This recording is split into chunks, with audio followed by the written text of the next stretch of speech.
Good evening, Trump's family. Welcome back to my channel. Have a good night, everyone, and God bless you. Alright, the following is a collection of news from Patriots. Let's get into the news. And I just love it when we're able to get under the skin of the regime leaders, people like Kamala Harris and Joe Biden, right, where they have to go out and make these massive speeches, creating half of the country as domestic terrorists. Well, Kamala Harris was visibly annoyed and furious over the question about what do you think about the illegal aliens that were dropped off on your doorstep the other day, right, because the buses from Texas arrived right in front of Kamala Harris' house there in D.C. And I'm sure she was not very fond of that move. And of course, Secret Service was telling the migrants they were not allowed to get close to the fence surrounding Kamala Harris' house. Why not? Kamala Harris, always advocate for these people, no one's the legal right. Everyone deserves a home and everybody deserves this space. Well, then why does the Kamala Harris open the gates of her home and allow all of these illegals to come and stay there? I'm sure she has plenty of room for all of these people. And they can make little shacks and stuff on their property and, continue to live life there. That would be the moral thing to do. By refusing that, you are by definition of the left, you are a racist, if you don't want to sit there and provide your home for them to come and live there. And why should they have to respect any other law since they are okay?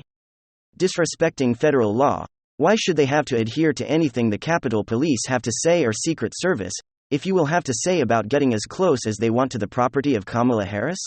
Well, they shouldn't, right? Because they've already been given the permission by Democrats in this country that their laws don't matter. So go ahead, Kabbalah, open up the gates to your house and let them in. Don't be so annoyed, also be so mad about it. This is what you wanted, right? So let's gonna take a look what we have here. And it says video of Kamala Harris visibly annoyed over migrants being dropped off at her house. Yes, look at that face.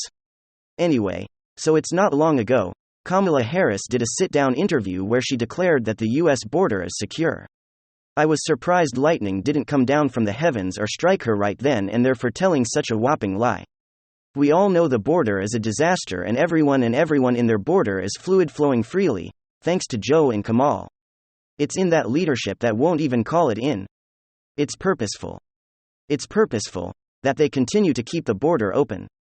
But when approached about it, when asked about it, this is what happens. Let's take a listen to what Kamala Harris does. As president has any comment on the migrants, I thought she completely ignored it, because she doesn't want to address it. And by the way, that looks like Jimmy Carter there, who is also a worthless president. Again, these people can't be bothered by the migrants in front of their doors. And of course, we know that the Capitol Police or the Secret Service made sure they had all of them picked up and removed because that's what the good Democrats do. They don't want to deal with the issues. They're in their front yard.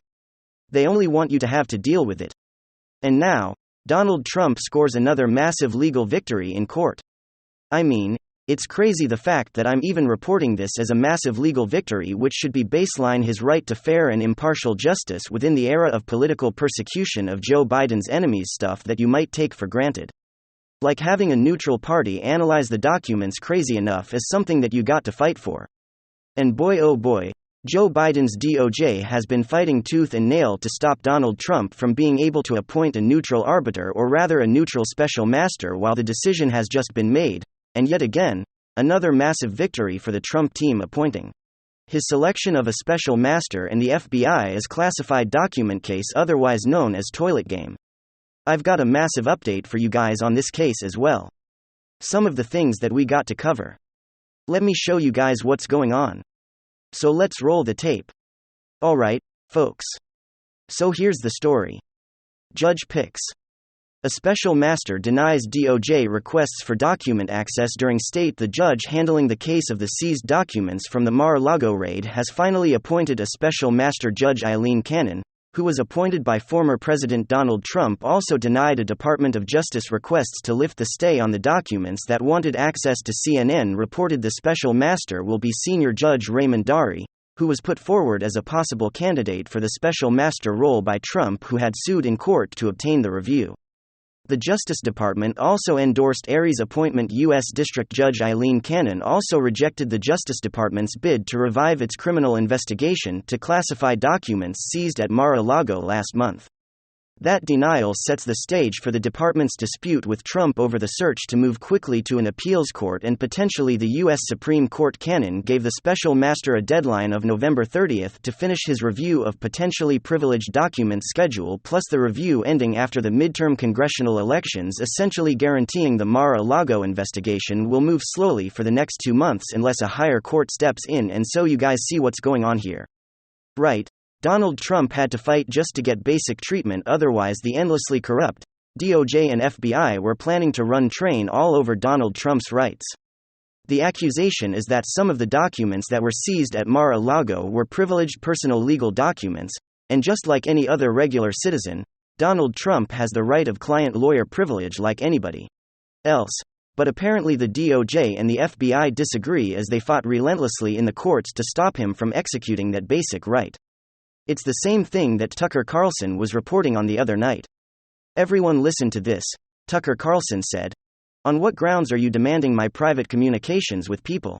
They never say, but included in this precedent-breaking sweep of political opponents of the Biden White House would be former White House advisor Bernie Kerik, who is the former police commissioner of New York City Boris Epshteyn, who is the current attorney for Trump. At no time in American history has it been okay to grab the personal communications of someone's lawyer because those are privileged? Not anymore. Okay now. But it seems to me that the FBI is acting totally unethically here, and honestly, you might even be able to argue to the extent that the FBI is acting illegally during an investigation. You can't just seize privileged documents and then fight the defendant's rights to appoint a special master to analyze the documents. But that's exactly what the FBI is doing here. They're saying that Trump does not have the right to a neutral figure analyzing these documents. And they're even going as far to essentially say that Trump doesn't have the right to lawyer-client privilege. That's messed up. And it shows you just how deep this political persecution really goes. If you really think about it, if you really put it into perspective, you have Joe Biden, the Brandon regime, sticking his DOJ and FBI dogs on Donald Trump. We've already covered it with the FOIA request, gaining access to documents that prove that Joe Biden himself is the one that initiated this investigation in the first place and enabled the National Archives and Records Administration and the DOJ and the FBI to work jointly to persecute and prosecute Donald Trump. So it seems as though we have a weaponized and politicized DOJ working for the Joe Biden, the Brandon regime, to go after Joe Biden's political opponent. That's bad enough, that's already partisan. And now they're fighting as hard as they can to make it as partisan as possible. They're trying to set it up so that neutral figures are not part of the process, and that only they can appoint anti-Trump Biden goons to review the documents. They're fighting for a totally corrupt and partisan investigation, attempting to deny Donald Trump of his basic legal rights. And then Joe Biden has the audacity to fear-monger about the MAGA fascists, when he himself continues to act like a desperate dictator, abusing his power and weaponizing the federal government against his main political opponent. That is truly what's going on here. And the fact that it doesn't shock people is probably the most shocking element. The FBI and the DOJ have been totally compromised. And of course the mainstream media take real issue with that statement, but wake up folks, we see exactly what's going on. I mean, take a look at this rotten at its core. FBI whistleblower says senior leadership is overly politicized. According to Representative Jim Jordan, the leading Republican on the House Judiciary Committee. One Bureau insider says the FBI is rotten at its core with overt politicization against conservatives and conservative organizations.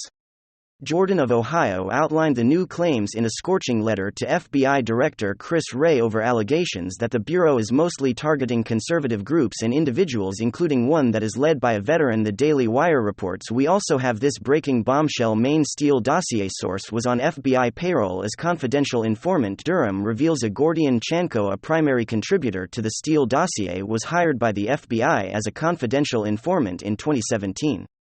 Special counsel John Durham revealed in new court filings, and then the latest Trump former top FBI official involved in Trump-Russia investigation under scrutiny by federal prosecutors for his own ties to Russia. And so this idea that the FBI is this infallible organization that cannot be questioned is complete bollocks. The FBI has a long history of corruption, deception, and political weaponization. And I say a long history, but probably the most important and relevant history is the recent history, the short term. Just over the last 6 years, we have seen unquestionable corruption.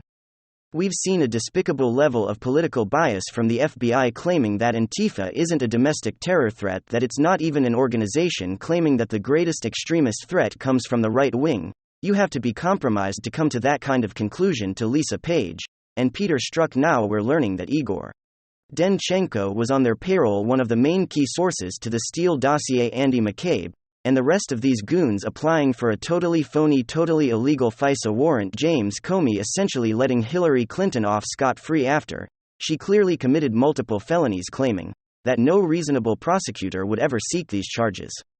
And then a couple years later, they're seeking these charges against Donald Trump based on bogus claims, and even a CBS Miami article, and in the process, as they continue their legal persecution and never-ending endless witch hunt of Donald Trump. They're actively trying to deny him a special master, a neutral special master, because their goal is to continue to ambush and persecute him at any and all cost, and to deny him of his basic rights to a fair, impartial legal investigation. We are talking about some really scary deep state stuff, folks. Narrative continues.